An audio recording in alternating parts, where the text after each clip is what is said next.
Devin Haney takes on Regis Prograis for the WBC title Saturday night at the Chase Center out in San Francisco. New York Post boxing reporter Jared Schwartz got a chance to talk with Prograis going into the fight, and the man wants his respect. Well, Jared, you already got the respect, man. Thanks for hopping on with us. We appreciate you. You got a chance to talk with Prograis, and we want to break this thing down for the people. So with all the hype around this fight, your casual boxer or boxing fan needs to be reminded that Prograis is the champion and Haney is the challenger. So how does Prograis feel about being the champ, but Haney getting all the hype? Yeah, it's really interesting, Brandon. Prograis is the super lightweight champion in this case, and Haney is moving up as the challenger. Haney relinquished his undisputed lightweight title and is now moving up to super lightweight to try to claim a world title in a second division. But if you would see any of the promotion and any of the buildup before the fight, you would think that Haney's the champion and Haney's the one defending his belt. But that's not what the case is. Prograis is the one with putting his belt on the line. And he's seen the same thing. He's seen, the way it's promoted, the way people talk about Haney.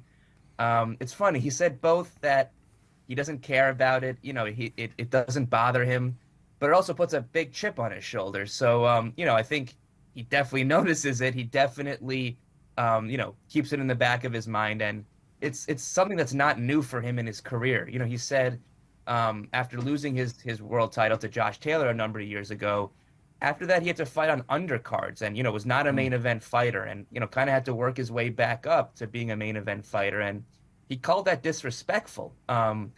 That a one-time world champion was not given the respect that he deserves. And now as a two-time world champion, he's seeing that again, that as the champion, he's being promoted almost as the B-side. And, he wants to go in there and he really wants to make a statement about, just how good he is and, where his stature lies in the sport. But I want to know, why is it disrespectful? Like, is he not marketable? Does he not have a social media presence or that star power like a Ryan Garcia? So I guess what I'm asking is, like, when it comes to boxing, why is he not mentioned when it comes to the elite or the A-list? He really should be marketable. Has a very fan-friendly style. He's a big puncher. He's a big knockout artist. He's got a ton more knockouts, percentage-wise in his career than Haney does in his career. He's not a big social media star. He's not big on social media in general. You don't normally see him being brash and calling people out and starting fights, at other people's events and backstage and stuff like that. One thing he also said is he's a lot older than, some of these young rising stars, like you said, like a Ryan Garcia, like a Haney, like a Gervonta Davis. He said he's older. He's at a different place in his life. He's married. He's got kids. So he likes to stay away from a lot of that, a lot of the social media, a lot of the back and forth. He believes he's more humble than those guys, who call a lot of people out and are pretty brash. But he really should be marketable. He's a very fan-friendly style. He's what fans like. He's aggressive. He comes forward. He's not afraid to throw. But that's just not the case. And then, he recognizes, and he said that Haney's name carries more, weight in the boxing world, but he wants to carry the heavier punch, come Saturday night. All right, I give him respect for that, because he knows he's not an entertainer. He's a fighter. And you're talking about his style.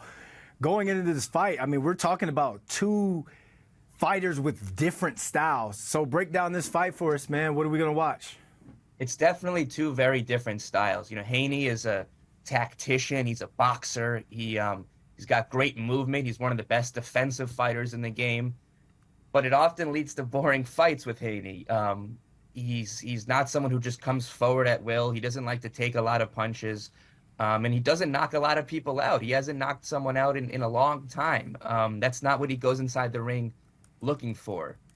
That is what Prograis goes into the ring looking for. He's someone who knocks a lot of guys out, who throws a lot of big punches, and can be hit because he takes those risks. So, either we'll see either the two styles will make for a great clash where Prograis is coming forward and trying to cut off the ring and really being aggressive, and Haney's trying to combat that, or sometimes those two different styles can make for a boring fight where Prograis can't, find Haney in the ring and can't reach him, and Prograis is notably coming with a large reach disadvantage. Although Haney's the one moving up in weight, he's a lot taller and has a big reach advantage, which he'll probably use to his advantage. He'll probably stay at a distance. So we'll see how aggressive Prograis wants to get and really seeking out Haney and really, taking those risks and opening himself up in order to do damage.